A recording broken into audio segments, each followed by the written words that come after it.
आग्रह आया, फिर उन्होंने ही सभी के सामने वो बात रखी। उनसे ही आग्रह हुआ कि आप भी बताइए सभी लोगों को।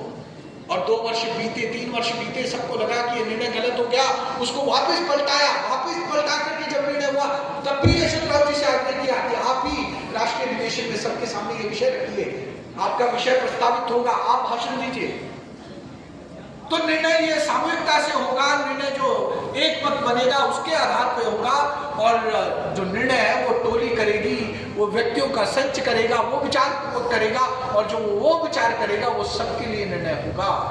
यशवंतराव जी तो यहां तक कह गए कि मेरे बारे में भी निर्णय करना है, वो भी संगठन निर्णय तय करेगा, जो संगठन निर्णय करेगा वो मेरे ऊपर निर्णय है। यानी मैं विद्यार्थी परिषद के अंदर कार्य कर रहा हूं, मैंने ही निर्णय करना है सारा कुछ, ऐसा नहीं, संगठन निर्णय करेगा, उसके आधार पर करेगा। विद्यार्थी परिषद के उदाहरण केवल यशवंतराव जी के नहीं है, ऐसे कई प्राध्यापक और आए। हमें ध्यान आता है गुजरात के अरुण भाई यादव का कि उनके पास जाना मायने संवाद करने की उनकी एक रचना, आइसक्रीम खिलाएंगे, बातचीत करेंगे। वो आइसक्रीम में, वो बातचीत में करते करते वो आपके सारे प्रश्नों के उत्तर आपको लगता था आपको मिल गया, उन्होंने सुन लिया, और एक लॉकर की तरह उनके पास आपकी बात, अगर आपने कोई व्यक्तिगत बात बता दी तो वो सेफ है। इस तरह का कार्यकर्ताओं का अनुभव आता। आंध्र प्रदेश, तेलंगाना, उस समय आंध्र प्रदेश ही था वो, तेलंगाना तो बाद में बना। तो वहां हरिहर शर्मा जी, वहां पर गौरी शंकर जी जो राष्ट्रीय सह संगठन मंत्री हुए, हरिहर शर्मा जी प्रोफेसर रहे, प्रांत प्रमुख रहे, प्रोफेसर शेषगिरी राव जी उसी स्तर के कार्यकर्ता आज भी जीवित है, 93 इयर्स के। वो उस्मानिया यूनिवर्सिटी में प्रोफेसर थे, दिल्ली आईआईटी से पढ़े, उसके बाद इजराइल से उन्होंने मास्टर्स किया, एक और डिग्री ली, पीएचडी उस्मानिया से की। ये शेषगिरी राव जी, ये तीनों की जोड़ी ऐसी थी, तीनों की तिकड़ी ऐसी थी कि किसी को प्रवास, संगठन, विषयों के बारे में बात करिए तो गौरी शंकर जी से बात करो। किसी ने अपने जीवन, पूर्णकालिक बारे में बातचीत, एक प्राध्यापक से संवाद करना है तो वो बातचीत हरिहर शर्मा जी के पास जाओ। कैंपस में आंदोलन, गतिविधि, स्ट्रैटेजी की बनाने की बात है, उस समय पूरा का पूरा लेफ्ट का तंत्र था, वहां माओवादी तंत्र था, उसके संघर्ष की बात आती है तो शेषगिरी राव जी माने जाते थे, वो स्ट्रैटेजी बताते थे, आंदोलन मायने ऐसा करो, ऐसा प्रतिकार करो। कई बार संघर्ष होता तो बताते थे संघर्ष करना मायने ये तरीका करना। कितने कार्यकर्ता विद्यार्थी परिषद ने बलिदानी कर दिए, और बलिदानी होने का भाव, भारत माता की जय का नारा वो कार्यकर्ताओं को ऐसे ही नहीं आ गया। कार्यक्रमों में, अभियानों में, हर जगह भारत माता की जय का नारा लगता, वो जीवन के अंदर वो रच बस गया। उसके आधार पर वो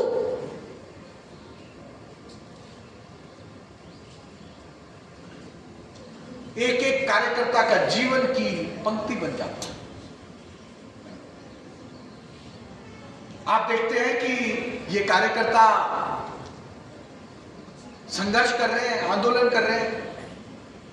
यशवंतराव जी के सामने एक और घटनाक्रम आता है, उसका उल्लेख करके मैं अपनी वाणी को विराम दूंगा।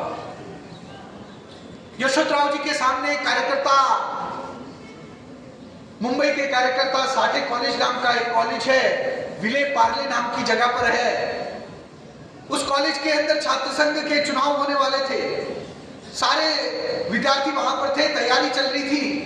उस तैयारी के बीच में परिषद के कार्यकर्ताओं को लगा कि हमारे ऊपर कोई हमला करने वाला है, और हमला करेगा। वो वैसे तो आप लोगों को अचरज लगेगा, परंतु शिवसेना का विद्यार्थी संगठन हमारे साथ कभी मैत्री में नहीं रहा, और उनका जो टोली थी उसमें मुंबई के सारे गैंगस्टर, उस समय के आपराधिक तत्व वही मिलकर के थे।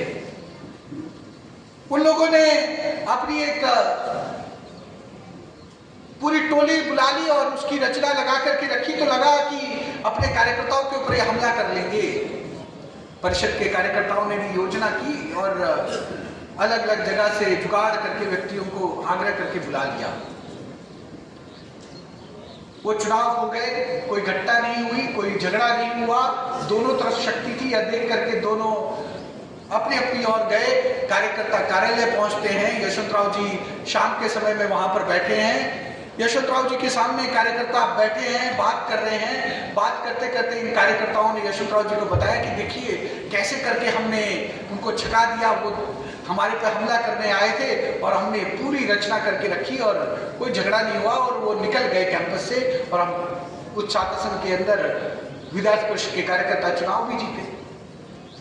यशवंतराव जी ने कहा कि ये चुनाव जीते अच्छी बात है, वो हमारे ऊपर हमला करने वाले थे और हमने प्रतिकार करने के लिए तैयारी की, ये अच्छी बात है, परंतु उसके लिए हमें भी गुंडे यानी एक तरह से कहा जाए कैंपस के बाहर के व्यक्तियों को लाना पड़े, ये गलत बात है और परिषद के अंदर यह स्वीकार्य नहीं है।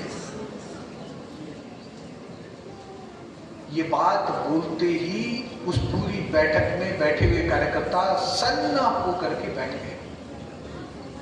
शाम को वही ज्येष्ठ कार्यकर्ता, प्राध्यापक कार्यकर्ता यशवंतराव जी को मिलते हैं, यशवंतराव जी को बात करते हैं और यशवंतराव जी पूछते हैं कि मैंने कोई अधिक तो नहीं बोल दिया। कार्यकर्ता यशवंतराव जी जैसी पर्सनैलिटी, उन्होंने पूछा कि मैंने अधिक तो नहीं बोल दिया। वो कार्यकर्ता कैसे कहता कि आपने अधिक बोल दिया, वो भी चुप है।